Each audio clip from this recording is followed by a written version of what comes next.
Olá, meus amigos, olá, minhas amigas do Legislação Integrada. Aqui quem fala é o professor Bruno Valente. Nossa conversa de hoje é sobre a edição de número 215 do Jurisprudência e Tese do STJ. O tema dessa edição é Direito Ambiental 3. Antes de começar, aquele convite de sempre, não deixe de se inscrever no nosso canal, seja no Spotify, Deezer, Apple Podcasts, Google Podcasts ou no YouTube, nem de ativar o sininho para ficar sabendo de todas as novidades. Não deixa também, gente, de curtir, de compartilhar, de enviar para aquele amigo que talvez tenha interesse nesse tipo de conteúdo, porque isso ajuda muito na divulgação do nosso projeto. Nos segue no Instagram, @legislação_integrada, onde todo dia tem novidade, e acesse o nosso site legislaçãointegrada.com.br.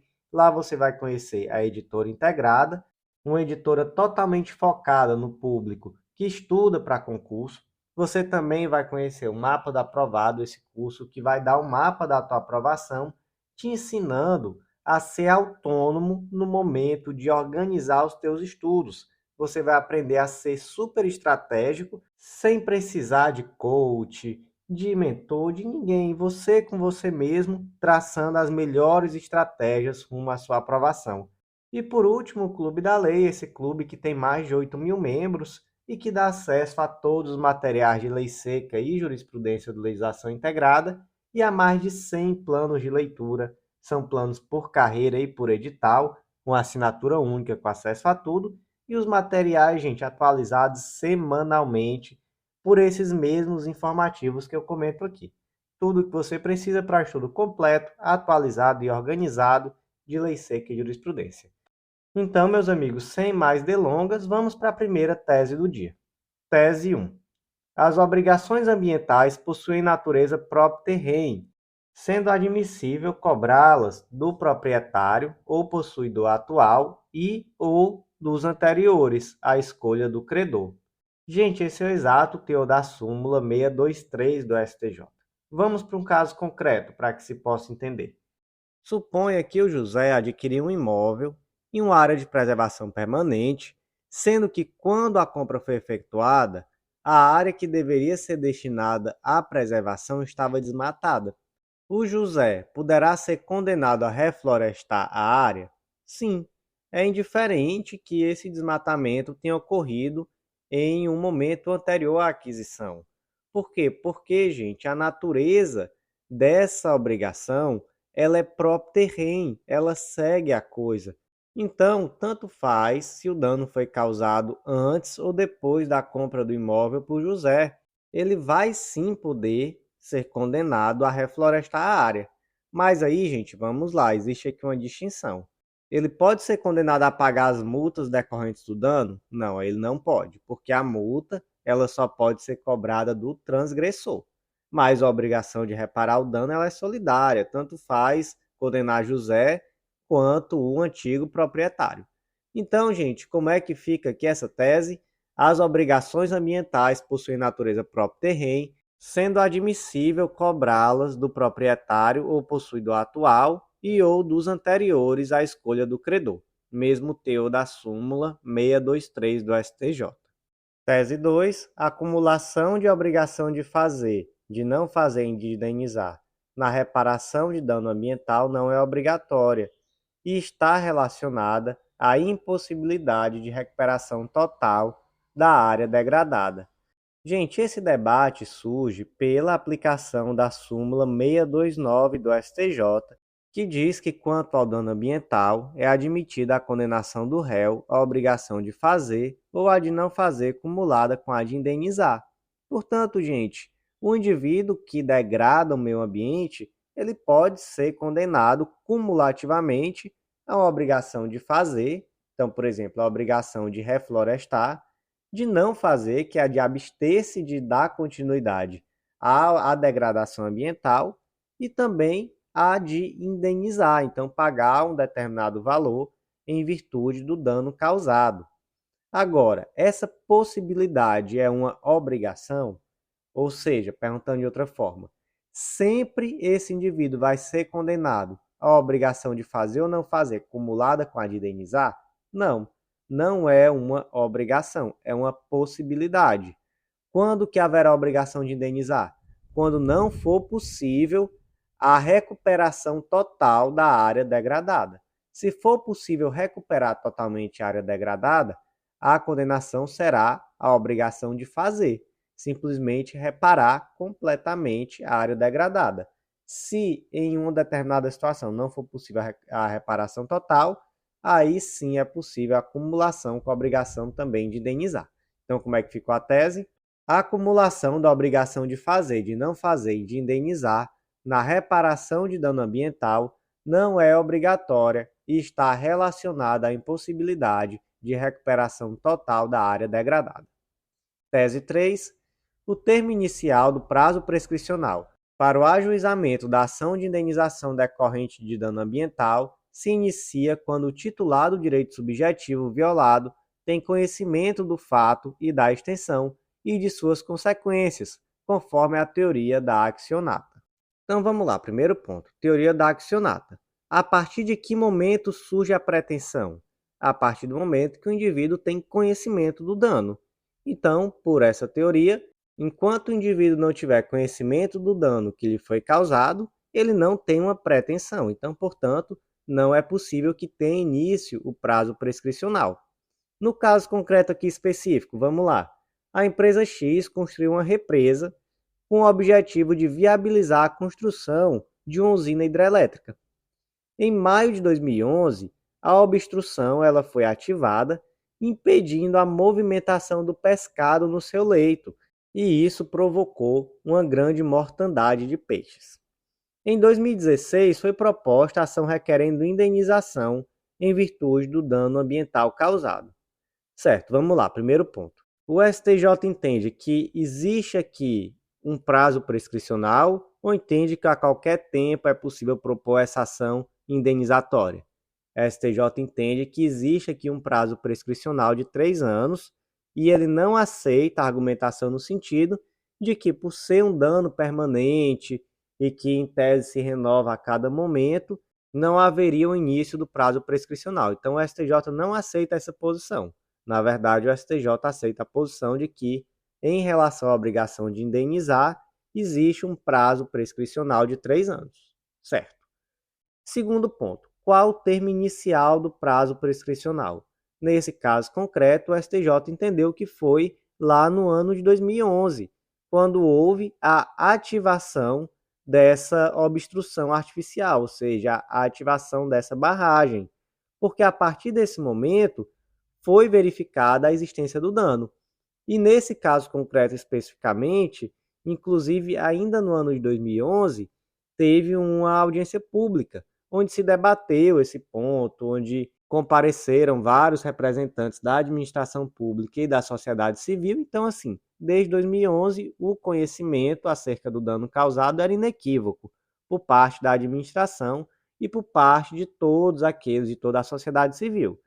Se a ação foi proposta só 5 anos depois, em 2016, o STJ entendeu que já existia aqui uma prescrição.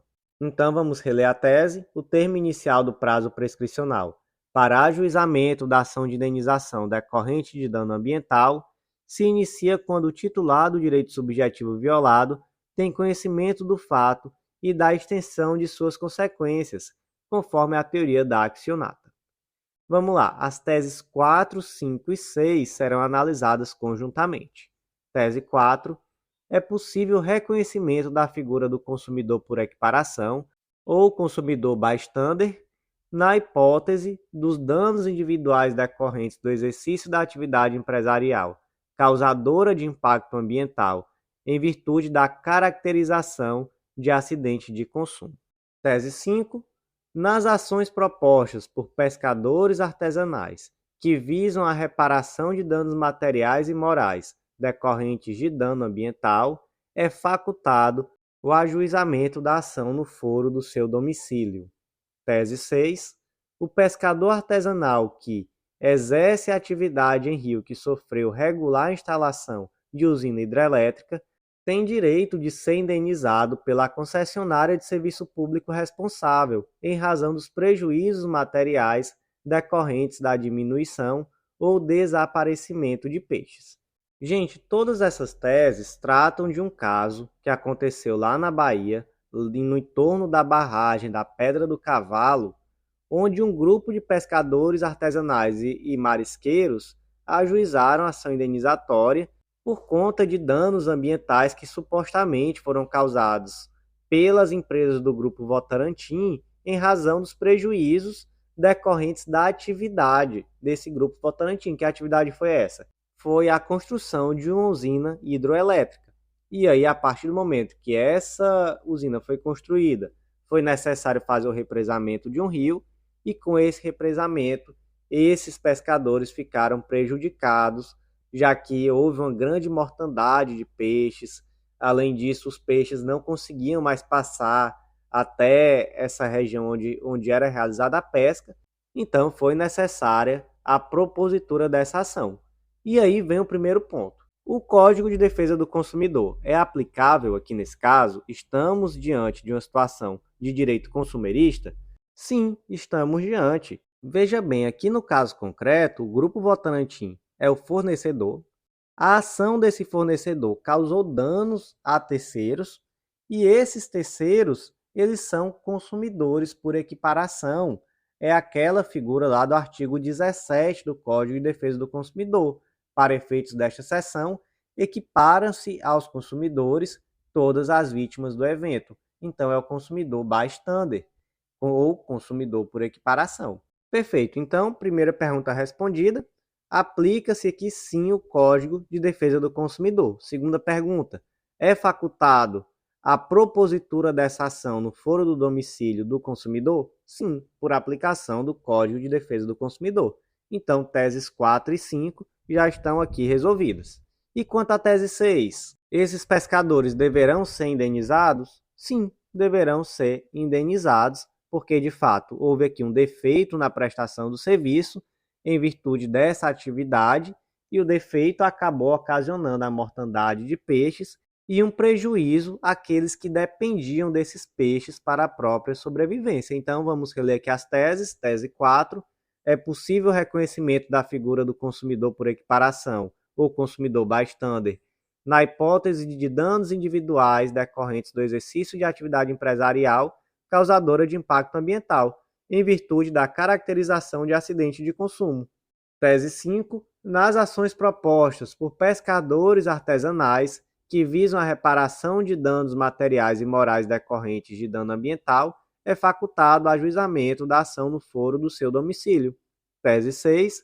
O pescador artesanal que exerce atividade em rio que sofreu regular instalação de usina hidrelétrica tem direito de ser indenizado pela concessionária de serviço público responsável em razão dos prejuízos materiais decorrentes da diminuição ou desaparecimento de peixes.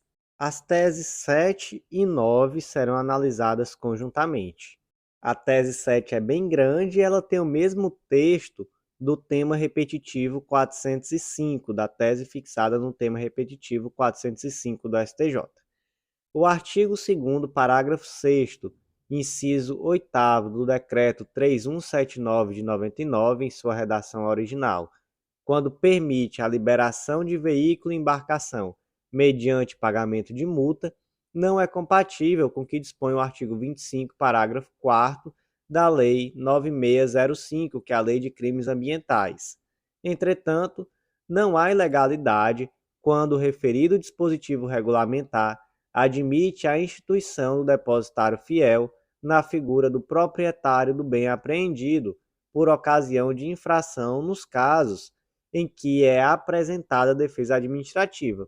Anote-se que não se está defendendo a simplória liberação do veículo, mas a devolução com a instituição de depósito e os consectários legais que daí advêm, observado, entretanto, que a liberação só pode ocorrer caso o veículo ou a embarcação estejam regulares conforme as normas de regência, o Código Brasileiro de Trânsito.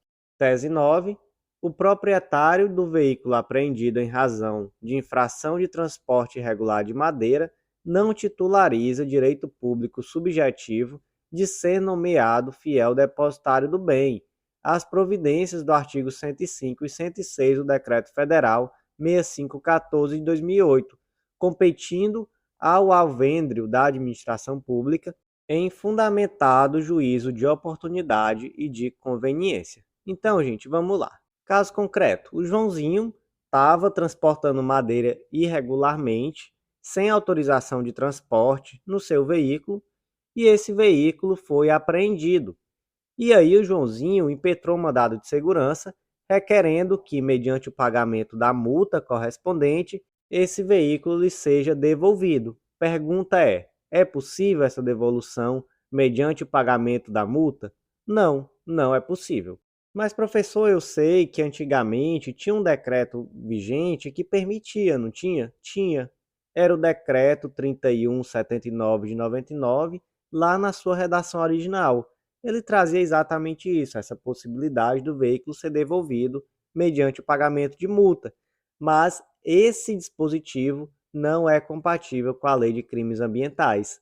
O que a Lei de Crimes Ambientais diz? Artigo 25. Verificada a infração, serão apreendidos seus produtos e instrumentos, lavrando-se os respectivos autos. Parágrafo 4º. Os produtos e subprodutos da fauna não perecíveis serão destruídos ou doados a instituições científicas, culturais ou educacionais. Então, não é possível essa interpretação dada ao decreto 3179 na redação original, ele não é compatível com aquilo que prevê a Lei de Crimes Ambientais. Então, não é possível a simples liberação do veículo tão somente pelo pagamento da multa. Professor, mas a questão do depositário fiel, como é que funciona? Sim, aí é outra história. É possível que o indivíduo pague a multa e ele fique como depositário fiel daquele veículo. É possível. É obrigado? Não, não é obrigado. Então, a administração pública pode perfeitamente deixar o proprietário do veículo como depositário fiel, com todas as implicações legais disso. Pode. Mas, caso ela entenda que não é o caso, ela não precisa fazer. Trata-se de uma decisão de conveniência e oportunidade. Então, gente, não é viável esse mandado de segurança, primeiro porque o simples pagamento da multa não importa a liberação do veículo, e segundo porque a questão do proprietário ficar como depositário fiel não é uma questão de direito subjetivo, se trata, na verdade, de uma decisão de conveniência e oportunidade da administração. Então, gente, como é que ficaram aqui as teses? Tese 7. O artigo 2º, parágrafo 6º, inciso 8º do Decreto 3179 de 99, em sua redação original, quando permite a liberação de veículos e embarcações mediante pagamento de multa, não é compatível com o que dispõe o artigo 25, parágrafo 4º da Lei de Crimes Ambientais. Entretanto, não há ilegalidade quando o referido dispositivo regulamentar admite a instituição do depositário fiel na figura do proprietário do bem apreendido por ocasião de infração nos casos em que é apresentada defesa administrativa. Anote-se que não se está defendendo a simplória liberação do veículo, mas a devolução com a instituição de depósito e os consectários legais que daí advêm. Observado, entretanto, que a liberação só poderá ocorrer caso o veículo ou embarcação estejam regulares nas formas do Código Brasileiro de Trânsito. Isso daqui é um tema repetitivo, tema 405. E a tese 9 também é um tema repetitivo, tema 1043. O proprietário do veículo apreendido em razão de infração de transporte irregular de madeira não titulariza direito público subjetivo de ser nomeado fiel depositário do bem às providências do artigo 105 e 106 do Decreto Federal 6514 de 2008, competindo ao alvédrio da administração pública em fundamento de oportunidade e de conveniência. Seguindo em frente, tese 8, a apreensão do instrumento utilizado na infração ambiental, fundada na atual redação do parágrafo 4º do artigo 25 da Lei de Crimes Ambientais, independe do uso específico, exclusivo ou habitual para a empreitada infracional. Gente, mais uma tese repetitiva, aqui é o tema 1036 do STJ. E aqui uma tese que está totalmente relacionada com as duas teses anteriores. Qual é a questão aqui? Imagina que o Joãozinho estava transportando madeira ilegalmente. O Joãozinho teve o veículo dele apreendido. O Joãozinho pode alegar que não é possível essa apreensão, porque o veículo não é utilizado habitualmente e exclusivamente na empreitada criminosa? Não, não é possível. Então, gente, muitas vezes se cria situações em que se diz, não, aqui é um veículo alugado. Esse veículo, ele não pertence ao grupo criminoso. Na verdade, ele foi alugado e essa pessoa irregularmente utilizou para transportar madeira. E aí se tenta dessa forma blindar essa possibilidade de apreensão do veículo, dizendo não pertence a um terceiro, estava emprestado com o Joãozinho, ou então o Joãozinho alugou e utilizou irregularmente, eu não sabia. E aí se tenta desse tipo de argumento com o objetivo de evitar a apreensão do bem. Mas não cola. Não cola porque, gente, caso esse veículo seja flagrado sendo utilizado para cometer um crime ambiental, ele vai ser apreendido. E não adianta argumentar que foi um fato isolado, ele é utilizado para outras coisas, foi só essa vez, ou então, não pertence a mim, nada disso, vai colar. Então, como é que ficou aqui a tese 8? A apreensão do instrumento utilizado na infração ambiental, fundado na atual redação do parágrafo 4º do artigo 25 da Lei de Crimes Ambientais, independe de uso específico, exclusivo ou habitual para a empreitada infracional. E por último, gente, tese 10, o dano material somente é indenizável mediante prova efetiva de sua ocorrência, não havendo falar indenização por lucros cessantes, dissociada do dano efetivamente demonstrado nos autos. Assim, se durante o interregno em que foram experimentados os efeitos do dano ambiental houve período de defeso, incidindo a proteção sobre toda a atividade de pesca do lesado, não há cogitar a indenização por lucros cessantes durante essa vedação. E aqui temos mais um tema repetitivo, é a tese repetitiva tema 834 do STJ, e ela inclusive é meio que repetida, porque lá na edição passada, edição 214, também tivemos teses sobre esse mesmo julgado aqui, e que diziam aqui basicamente essa mesma coisa. Qual foi o caso concreto? Aqui o caso concreto ele aconteceu em outubro de 2008, foi um vazamento de amônia, ocasionado por uma fábrica de fertilizantes que é subsidiária da Petrobras, em uma área que era de vegetação permanente, de mangue, lá nas águas do rio Sergipe. Em virtude desse vazamento, os pescadores da região ficaram impossibilitados de manter a atividade por um período de mais ou menos 6 meses, sem que tenha sido dado nenhum tipo de amparo para a mitigação dos danos morais, materiais, enfim, de nada que aconteceu. E o que o judiciário decidiu nesse caso? Condenou a empresa a pagar danos morais a cada um dos pescadores, nesse caso aqui foi R$ 3.000 de danos morais para cada um dos pescadores, mas não fixou dano material. Por que não fixou dano material? Porque o período que os pescadores ficaram impossibilitados de exercer a pesca coincidiu com um período de defeso. E nesse período de defeso não era possível nenhum tipo de pesca. Então os pescadores não conseguiram demonstrar que de fato eles tiveram prejuízo na pesca. Eles até conseguiram demonstrar prejuízos em outros aspectos da vida, já que eles viviam naquela região, a região foi afetada, então a forma de vida deles foi prejudicada, então até por isso danos morais. Mas danos materiais eles não conseguiram demonstrar. Por quê? Porque eles não tinham como pescar, já que era período de defeso. Então, por conta disso, o STJ entendeu que nesse caso concreto não caberia danos materiais, já que, havendo ou não vazamento de amônia, eles estariam impedidos de pescar durante esse período em que o dano ambiental foi experimentado. Então, gente, como é que ficou aqui a tese 10? O dano material somente é indenizável mediante prova efetiva de sua ocorrência, não havendo falar em indenização por lucros cessantes, dissociada do evento efetivamente demonstrado nos autos. Assim, se durante o interregno em que foram experimentados os efeitos do dano ambiental, houve período de defeso, incidindo a proibição de toda a atividade de pesca do lesado, não há cogitar em indenização por lucros cessantes durante essa vedação. Então, meus queridos, por hoje foi isso. Eu agradeço a você que ouviu até o final. Não deixa de curtir, deixar aquele comentário, porque ajuda muito na entrega desse conteúdo a outros interessados. Compartilha também com aquele amigo que porventura tem interesse. E aquele convite muito especial, acesse nosso site legislaçãointegrada.com.br, vem conhecer a Editora Integrada, o mapa do aprovado, esse curso que vai te dar autonomia na hora de organizar teus estudos de uma forma super estratégica e focada na tua realidade. E o Clube da Lei, esse clube de membros que dá acesso a todos os materiais de lei seca e jurisprudência do Legislação Integrada e a mais de 100 planos de leitura, materiais semanalmente atualizados por esses informativos aqui que nós comentamos em áudio e um estudo 100% focado no seu objetivo através dos planos que são por carreira ou por editais específicos, tudo em uma assinatura única. Tudo que você precisa para um estudo completo, atualizado e organizado de lei seca e jurisprudência.